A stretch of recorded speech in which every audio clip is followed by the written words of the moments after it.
उसने कहा बाबू आ जाओ, मैं यहाँ खड़ी हूं, मुझे ड्रॉप कर दिए। फिर चलिए दौड़िए, कुछ तो बेटर होगा। अरे लोगों के बीच में श्रद्धा से कहते हैं कि ये तो 12th फेल है। सिकंदर हो तुम, सिकंदर हालात के आगे नहीं झुकता तुम। जैसे नहीं आजकल के लोग तुम कह दो तुम्हें चांद तारे तोड़ना हूं, मैं ताजमहल बन। वो इस दौरान आपको सिर्फ टेम्पो चलाते हैं, चपरासी का काम करते हैं, हर काम करते जाते हैं। और एसडीएम वो नकल नहीं होने देता है। XYZ दुनिया में कोई भी कार्य, जिस चिड़िया के साथ उड़ना चाहता है वहां तो कोई और ही उड़ रहा है।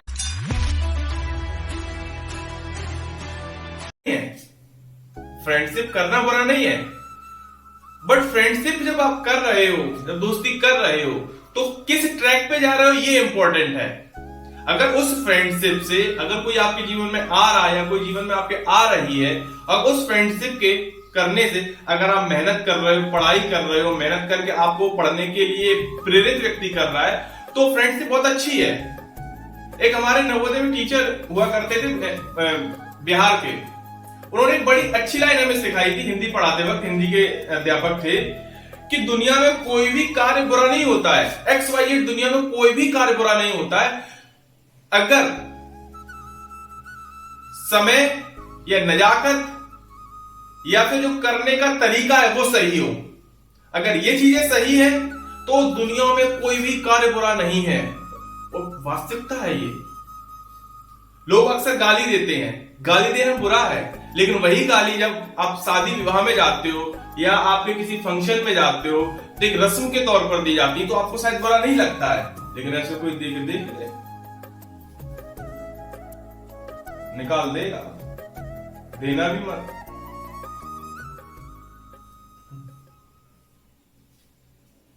बच के रहना। वाह क्या सीन है,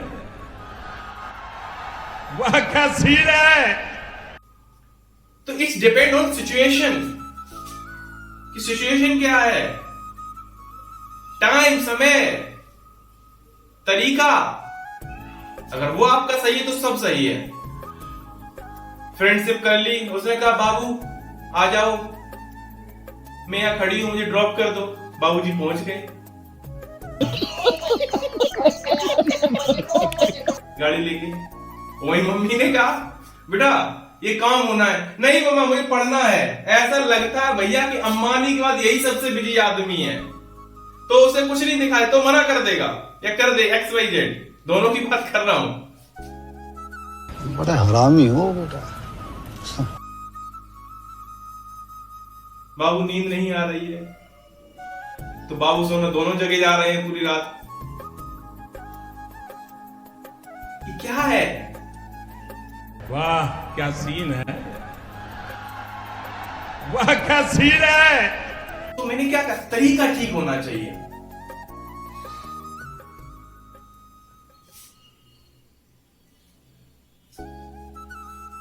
अगर आप सिर्फ इंद्रियों के भोग के लिए एक दूसरे के जीवन को प्रयोग कर रहे हो तो भैया छोड़ दो उसको, वो ज्यादा बेटर है। फिर आप सही ट्रैक पे नहीं हो।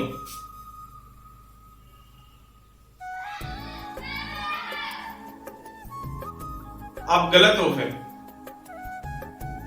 एक बड़ा अच्छा नोवेल है, टाइम मिले तो पढ़िएगा। मेरे पास भी अगर आपको जरूरत हो तो ले लीजिएगा, मेरे पास अवेलेबल है, पढ़ा है, बड़ा अच्छा है, आपको बहुत कुछ सीखने को देगा। रियल स्टोरी है उसमें। उस नोवेल में आप, नोवेल का नाम है आपका 12th फेल। एक IPS है मनोज शर्मा 2005 बैच के, उनकी रियल स्टोरी, उनकी फ्रेंड ने ये नोवेल लिखा है, बड़ा अच्छा है। उस स्टोरी में संघर्ष, मेहनत, जलन, धोखेबाजी, हर चीज आपको अवेलेबल है। मतलब हर चीज उसमें देखने को मिल जाएगी। कैसे व्यक्ति एक संघर्ष करता है, किस तरीके कैसे मेहनत करता है और कैसे उसको धोखे मिलते हैं, कैसे उसको बेइज्जत किया जाता है, हर चीज उसमें अवेलेबल है। बड़ा अच्छा नोवेल है। और आज के एक हस्बैंड वाइफ की स्टोरी है, दोनों ही होता। स्टोरी शुरू होती है कि जब मनोज 12th के पेपर दे रहे होते हैं और उसमें SDM आ जाते हैं, और SDM वो नकल नहीं होने देते हैं। तो जैसा कि एक दौर होता है कि बच्चा नकल के ही उसमें बैठा होता है कि भाई इस बार तो पास हो जाएंगे, कोई दिक्कत नहीं है, स्कूल वाले नकल करा देंगे। लेकिन ऐसा होता नहीं है। SDM साहब भी बड़े मजेदार, वो पूरे एग्जाम करवा के गए, भाई साहब बंदा फेल। जैसे तैसे 3rd डिग्री से पास हुआ था 9th 10th 11th में, 12th में फेल। तो उसे महसूस होता ही ऐसा कौन सा व्यक्ति है कि जिस मतलब स्कूल के प्रिंसिपल से भी बड़ा, जिसने नकल नहीं होने दी। तो जब उसे जानकारी हुई तो वो भी बंदा पहुंच जाता है दिल्ली तैयारी करने के लिए, जिनकी मैं बात कर रहा हूं मनोज, इस नोवेल में दे रखे हैं। तैयारी करते हैं वो, इस दौरान आपको उसे भी टेम्पो चलाते हैं, चपरासी का काम करते हैं, हर काम करते हैं जो उनसे हो सकता था। और वहीं उनकी मुलाकात होती है श्रद्धा जोशी से। तो वही जो होता है एक समय के दौरान कि उम्र का इफेक्ट आते हैं, उसी दौर से गुजरते हैं, भटक जाते हैं। तो एक पागल मजनू की तरह श्रद्धा जी के घर पहुंच जाते हैं वो, और कहने लगते हैं अगर तुम कह दो तो मैं दुनिया में कुछ भी कर दूं। जैसे नहीं आजकल के लोग, तुम कह दो तो मैं चांद तारे तोड़ लाऊं, मैं ताजमहल बनवा दूं, इस तरीके से वो कहते हैं। तो वो भी बड़े बढ़िया, उन्होंने भी बोला ठीक है आप अपनी मेहनत करो। और वो व्यक्ति, भाई साहब, बंदा फाइनल सिलेक्शन होता है उस व्यक्ति का। और जब फाइनल सिलेक्शन होता है तो उसे क्यों होता है? क्योंकि वो व्यक्ति जो उसके जीवन में आया, उसने उसको प्रेरित किया, सही डायरेक्शन में वो ले गई उनको। और आज के समय में दोनों आपका क्या नाम, दोनों सेवा दे रहे हैं अपनी। तो उन्होंने सही ट्रैक को फॉलो किया ना, आप उस ट्रैक को फॉलो करिए। आप देखिए यहां पे जीवन में कई सारी चीज सीखने को मिल जाती है। मनोज जी के जीवन में वो फेल हुए, शायद ये भी उनके जीवन को आगे ले गया। इसलिए जीवन में कभी कभी कुछ गलत कार्य होते हैं तो वो शायद अच्छे के लिए होते हैं। शायद वो अगर एसडीएम साहब नहीं आते और या वो फेल नहीं होते तो शायद उनको ये रियलाइज नहीं होता। तो कभी कभी अपने जीवन में जो आपके कार्य हो रहे हैं गलत, तो उनसे परेशान भी मत होइए, फिर चलिए दौड़िए, कुछ तो बेटर होगा। देखिएगा कितना मतलब व्यक्ति का संघर्ष है। उस व्यक्ति को आप पढ़ोगे ना, आपको रियलाइज ऐसा लगेगा कि आप एक दिन में नोवेल खत्म करने की कोशिश करोगे। बड़ा अच्छा नोवेल है। और जब फाइनल सिलेक्शन होता है तो 2 लाइनें याद आती हैं मनोज जी के लिए। सिकंदर हो तुम, सिकंदर हालात के आगे नहीं झुकता।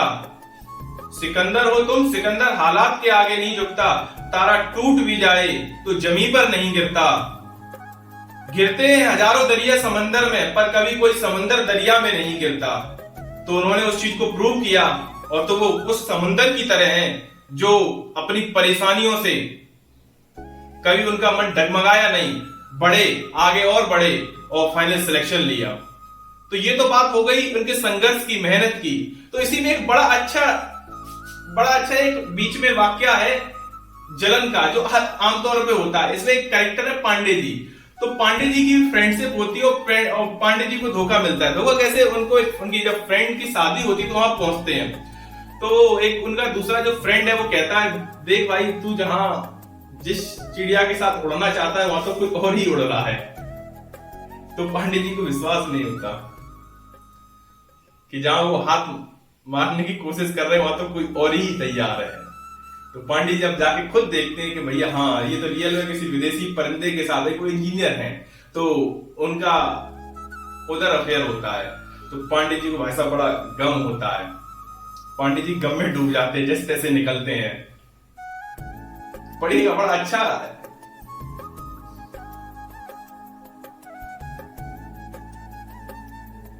हर चीज है इसमें।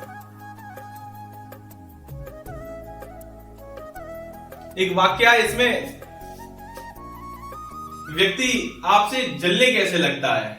तो जब मनु समझ चूंकि 12th में फेल हुए होते हैं, जब 12th में फेल होते हैं तो जब वो तैयारी करने आते हैं तो श्रद्धा से जब उनकी मुलाकात होती है तो उस मुलाकात में वो काफी नजदीकें पड़ने लगती हैं। तो ये उनके फ्रेंड को अच्छा नहीं लगता है पांडे जी को। तो जैसा कि दोस्तों का काम होता है कि किसी के काम बनना है उसको बिगाड़ना, पांडे जी ने भी वही किया। पांडे जी ने भले लोगों के बीच में श्रद्धा से कह दिया कि ये तो 12th फेल है। मतलब जहां मौका हो सकता है व्यक्ति को नीचे गिराने का वो गिराया जाता है, और ये वास्तविकता भी है। आपकी कमियों को बताया जाएगा, आपके गलत कार्यों को बताया जाएगा, लेकिन इससे वहां कोई इफेक्ट नहीं पड़ता कि व्यक्ति की जो सोच है ना वो दूरदर्शी है। वो शायद श्रद्धा सलमान में कुछ और ही देखती हैं। तो भैया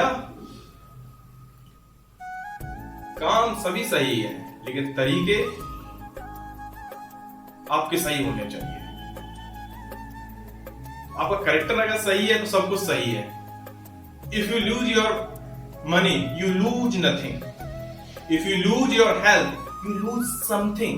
If you lose your character, you lose everything. तो भैया कैरेक्टर आपका सर्वोपरि है, क्योंकि ये एक बार अगर आपने अपना बिगाड़ लिया तो शायद फिर कुछ नहीं है। पैसा तो फिर भी आ जाएगा, पैसा कहीं नहीं गया, आप कमा लोगे। हेल्थ अगर आपकी बिगड़ती है, शरीर आपका शरीर खराब होता है, तो आप एक बार कुछ ही बिगड़ा है उसको भी सही करने की कोशिश करोगे। लेकिन अगर आपने अपने कैरेक्टर को खो दिया, अगर आप कैरेक्टर से बेकार हो, आप एक बार बदनाम हो गए, तो वो वापस नहीं आने वाला। एक बार तीर निकल गया तो फिर वो वापस नहीं आता।